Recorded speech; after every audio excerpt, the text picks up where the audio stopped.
Hello again and welcome to another Mordy and Glory Warhammer 40k video. In today's episode, I want to talk to you about Basilisks, which in my opinion are still one of the best units, not only in the Imperial Guard, but also the entire game.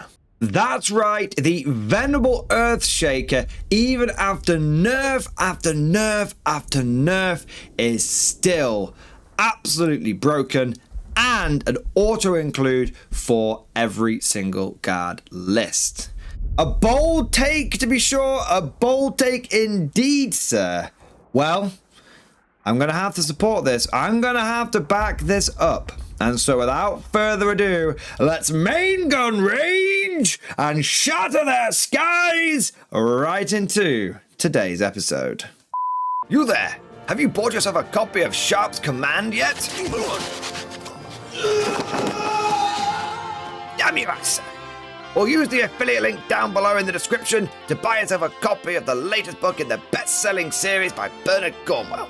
The fault was not mine, sir. Major Lennox must answer. Major Lennox answer with his life! You disgraced us, sir! You shamed us, sir! Sharp's Command is jam-packed full of action from start to finish. So what are you waiting for? Click on the affiliate link below and buy yourself a copy today. Support the channel and your king and country. Yes, sir. Let us begin with a brief overview of what the hell the Basilisk does, in case we've got a bunch of players here that aren't familiar with this unit. Now, if you are familiar with the Basilisk and you know what its data sheet is, then check out the timestamp down in the description below so you can skip ahead to the bit where I talk about why I think the Basilisk is still really good and in fact maybe broken. Side note, if that timestamp isn't there, then lambast Evan the editor. If it is there, then lambast me for not having enough faith in him. The Basilisk is an Imperial Guard vehicle which has a movement value of 10 inches, toughness 9, 3 up save, 11 wounds, leech of 7, and 3 OC. Essentially, it is a Chimera chassis vehicle which has an extra pip of OC. Whilst that defensive stat line is okay, it's nothing really to write home about. The main reason you are taking the Basilisk is for its ranged weapon, the Earthshaker cannon. This has a phenomenal 240-inch range. It's always in range. You don't need to measure that. It's in range of not only your table, it's probably in range of several other people's tables as well at the event. Along with that big range, you've got D6 plus 3 shots, Blizzard skill 4 plus, strength 8, AP minus 2, and 2 damage. The weapon is blast, it is heavy, and it's indirect fire. The Basilisk also comes with a few other weapons, like you get a heavy bolter or a heavy flamer on the front of it. It's entirely up to you which one of those you go for. It's rare that it's going to fire it anyway because it's going to be hiding out of line of sight, shooting shells at targets it can't see, thanks to that indirect fire rule. And you can also get a Hunter Killer Missile for free, but I tend to find if you're firing the Basilisk Hunter Killer Missile, either you're playing extremely aggressively or something has gone horribly wrong. Like I said, the main star of the show is the Earthshaker cannon, and it's a really solid, reliable weapon. The number of shots that it gets is very consistent. It's got enough strength that it can threaten most targets in the game. It's got enough AP where unless someone's got Armor of Contempt, it's always going to be doing something to the enemy's armor save, even if they're in cover. And it's got enough damage where it can threaten most light to medium infantry. Most light infantry that feel no pain, it's going to have enough damage where even if they've got like a 5 up, you should still splat them. And if you come across a Marine, then again, 2 damage tends to splat them. It's only the really heavy stuff like Terminators that this thing isn't really, from a damage point of view, and that's a very important little caveat I've added on there, meant for dealing with. Now I know what you're thinking. Mordian, that's an okay profile, that's an okay gun. I ain't seeing anything which is broken. Oh my sweet summer child. It ain't the gun, it's the ability. You see, the Basilisk has something called Earthshaker rounds. In your shooting phase, after this model has shot, if one or more of those attacks made with its Earthshaker cannon scored a hit against an enemy infantry unit until the end of your opponent's next turn, that unit is shaken. While a unit is shaken, subtract 2 from the move characteristic and subtract 2 from the advance and charge rolls made for it. This ability is phenomenally powerful. This ability has single-handedly allowed me to win multiple tournament games. I cannot overstate how useful it is. I cannot overstate how impactful it can be on the game. You might be thinking, but Mordian, it's just a couple of inches off, right? When was 2 inches ever important? Let me tell you, mate, every inch fucking matters. Don't believe what she tells you. Taking 2 inches off your opponent's move is often the difference between them being able to get onto a primary objective and not getting onto a primary objective, especially if we're talking about at the beginning of the game. Because if you can't just move forward and advance freely, uninhibitedly, there's a real chance you just don't get onto that primary objective. By not getting onto that primary, not only does it limit the primary points you might score, but it could also really mess with your opponent's ability to score secondaries.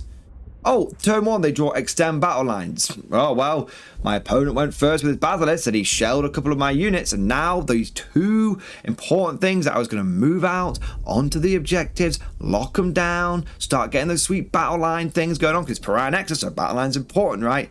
No, you won't make it without a good advance roll, and it has to be a good one. If you roll a 1 or a 2 on your advance roll, you didn't get an advance, basically. Because you subtract 2 from the move and you subtract 2 from the advance. In total, you tend to subtract 4 from your opponent's move when you start shelling them with Basilisks, because they're almost forced to advance. And if they do roll a 3 or a 4, then all they've managed to do is essentially get themselves back up to their normal move characteristic. And so they're looking for 5s and 6s, start getting out and getting onto primary, scoring secondary, scoring primary. It can slow your opponent down so much. And what's really interesting is for the huge majority of competitive lists that I encounter, and there are always exceptions that prove the rule. I'm sure right now there'll be a whole bunch of people typing down in the comment section, I'm warning you, you haven't thought about this list, I'm warning you about this. Guys, please put those down in the comment section. I'm not telling you not to, because it's always important to know what else is out there, right? But for the majority of tournament lists out there, especially these cutthroat ones, they like to min-max. They like to be as efficient as possible. And what that often translates into, onto tabletop, into army lists, is only a few of these small objective takers, these objective holders, these battle line units. I went to a tournament recently. In fact, the tournament that has inspired this video, because at the end of every single game, every single one of my opponents went, God, those Basilisks were annoying. God, those Basilisks were difficult for me to deal with. Every single one of my opponents had taken just 3, at most 4 small battle line units. Maybe we're talking 5-man rubrics. Maybe we're talking 5-man squads and legionnaires. You get the idea. These little 5-man MSU, Space Marine, power armor, or just classic medium infantry style units, and every single one of them just was slowed down. And what your opponent wants to do when they're taking this kind of army, what they want to do is they want to take all of the big stuff, the heavy hitters, the real hot tamales, and they want to throw those into you. They want to push you hard. They want to be aggressive. And whilst you're so busy dealing with these big hitters, dealing with these really aggressive units, they're small, efficient units that they've only spent maybe 300 points on.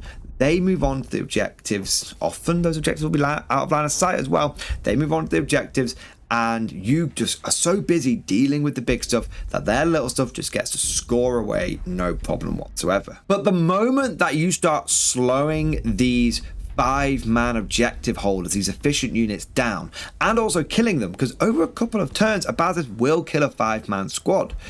It will slow it down and then it'll pick it up. Maybe it might take a concentrated barrage of a couple of Basilisks to do this, but you will start picking these units up, and they'll tend to be in limited supply. And the moment that they're slowed down and destroyed, your opponent is put into a really difficult position. Do they continue pushing with the big stuff, trying to just inflict as much damage on you as possible and win the game through killing, which is not easy to do unless you're completely dominating and overwhelming your opponent? Or do they bring stuff back? And these originally aggressive units, now have to essentially go into objective babysitting duty, a job that they were not originally designed for, a job they were not originally intended for, and one they may not do all that well. You take a big Gribbly, you put it on an objective, you might have that objective for a time, but you're now getting into a firefight with his Imperial Guard. And that is something that a lot of armies don't want to do because they ain't going to win it.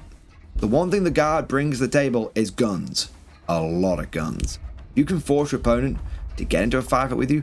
9 times out of 10, it ain't going to end well for them.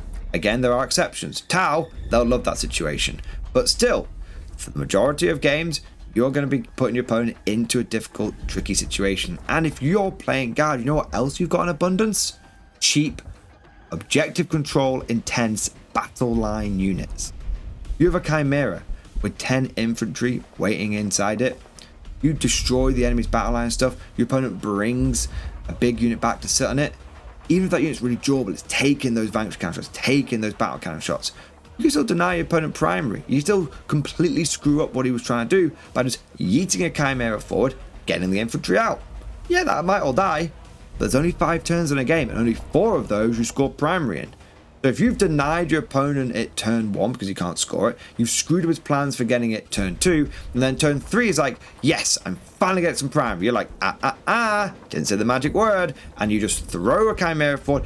I have had games, and this is not like 1 or 2 games that I'm pulling out of my ass to support my argument. I'm talking consistently at tournaments, on the tabletop, even on battle reports, where my opponents have not got any primary till turn 4, and even then it might be like 5 points if they're lucky. And that is because of what the Basilisk is unlocking for me and me combining it with other things in my list. All of this starts with that Earthshaker ability. Because if I don't have the Earthshaker, then I'm not slowing my opponent down. If I don't have the indirect fire, then my opponent is able to sit out of line of sight on those objectives happily. I can't interact with them. And I've got these big things, these pressure units, whether they're big monsters or hyper elite units like Terminator Custodians. I've got these high pressure things coming at me, and I can only deal with what's in my face. And even if I do deal with all of that, I'm not stopping my opponent from scoring points, getting that early lead, a lead which I may not be able to overcome. My opponent is forcing me to react to him. By having indirect fire, by having basilisks, I'm able to turn a reactive game into a proactive game for me. Now, before we wrap up this video, I want to just add a quick addendum onto it. You see, recently I did a video where I talked about what should you be your go-to Guard artillery post-Pariah data slate, and I mentioned that you want to be looking at field ordnance batteries and basilisks. And I know a lot of people listening to this video are going to be saying, well, Mordian, it sounds like I should just be taking basilisks. I cannot stress this enough. It comes down to what else is in your list. I personally tend to favor basilisks because I have 3 of them built and painted already, and I'm still working on getting my fobs. But on top of that, I tend to favor direct firepower heavy armies, and I don't tend to put more than a smidgen, a little bit of seasoning of pseudo indirect fire in there. Things like Strachan Scions. As a result, I tend to rely on my Basilisk to not only be able to do damage things I can't see, but also to be able to slow them down. My indirect fire is very much supporting. It's not going to be wiping things out in one go. But if you have units in your army that can come down and reliably destroy an enemy unit, so they can't move if they're dead, right? Then you may not need the Basilisk. A good example of this is taking a big Scion Giga Blob. That can just come down, just delete the enemy units that are trying to hide. Okay, that's great, that's sorted, that's done, job done. And they're forcing your opponent to do the same thing, right? Because if all their backline stuff is not just slowed, it's just deleted, they have to bring things back. You can do the same thing with close combat units, what I often also describe as pseudo indirect fire. If Strachan can charge through a wall and just beat an enemy unit off an objective and just destroy them, then the same thing is being achieved. On top of this, we have to take into account model availability. Most Guard players are going to pick up field ordnance batteries because they're in the combat patrol, and they should be built with the bombast cannon, and they can be a really good early access indirect fire. But there's so many other different factors. Are you taking Creed in your army? Are you not? Long story short, like I said, it comes down to what else is in your list. Basilisks can be perfect for some armies, and they may not be appropriate for others. But right now, I can tell you I've got a real hard-on for the Basilisks, and I like them, and I'm definitely getting a lot of good use out of them. But of course, all of that is just like my opinion, man. Let me know what you think down in the comment section below. Are you a fan of the Basilisk? Has it been doing good work for you, or are you just not taking indirect fire anymore? And what else have you found can do a similar role? If you enjoyed today's video, don't forget to smash that like button and also subscribe to never miss an episode. Would you like to know more? If so, then please consider becoming a channel member or patron. By supporting the channel, not only will you be doing your part, but you'll also be helping me create more content for your viewing pleasure and unlocking a whole host of perks. You get everything from a badge next to your name, custom emojis, but the big one is access to the Mordian Glory Discord server, an online community with almost 2,500 active members. It's always popping off in the MG Discord. We've got channels for army lists, hobbying, tactics, stories, and even a pretty spicy meme section as well. For all you greenhorns that wanted to see the Mordian Glory Hole, today is your lucky day.